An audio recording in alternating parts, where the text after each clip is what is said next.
ભાઈ હું દરેક વાઈફને કહેવા માગીશ કે તમને એવું લાગે છે કે હવે ભાઈ છોકરાઓ છે ને જ્યારે મારા પતિ કે મારો છોકરો જ્યારે હોય ત્યારે મને ટાઈમ જ નહીં આપતા, બસ અડધો કલાક કામ પરથી આવે એટલે ભાઈ બંધ જવાની વાત કરે છે, અડધો કલાક બેસીને આવે છે, મને ટાઈમ જ નહીં આપતા.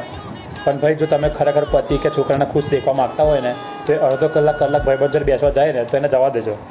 જો તમે એને ખુશ રાખવા માગતા હોય તો એનું કારણ છે જ્યારે એ લોકો આખો દિવસ કામ કરીને નોકરી કરીને ધંધો કરીને ઘરે આવે ને તો ઘરે આવતાની સાથે જ એ લોકો ટેન્શનમાં આવે છે. ભવિષ્યની ચિંતા થાય, કોઈ હપ્તા ભરવાના હોય એની ટેન્શન થાય, કેમ કે માથા પર જવાબદારી દેખાય. જ્યારે ભાઈબંધો જઈએ છીએ ને તો જવાબદારી જેવું કશું આવતું જ નહીં મગજમાં, બસ ખાલી મોજ અને મસ્તી એ જ દેખાય છે. તો અડધો કલાક થોડુંક ડિપ્રેશનમાં હોય તો એમાં થોડું સારું લાગે કે અમે ટેન્શન ના આવે. મતલબ તો જો તમે દેહને ખુશ દેખવા માગતા હોય તો અડધો કલાક ભાઈબંધો બેસવા જવા દો, તમે ના રોકશો. કેમ કે ઘરે આવીને તો પાછું એ જ ફ્યુચરનું ટેન્શન તો થવાનું જ છે.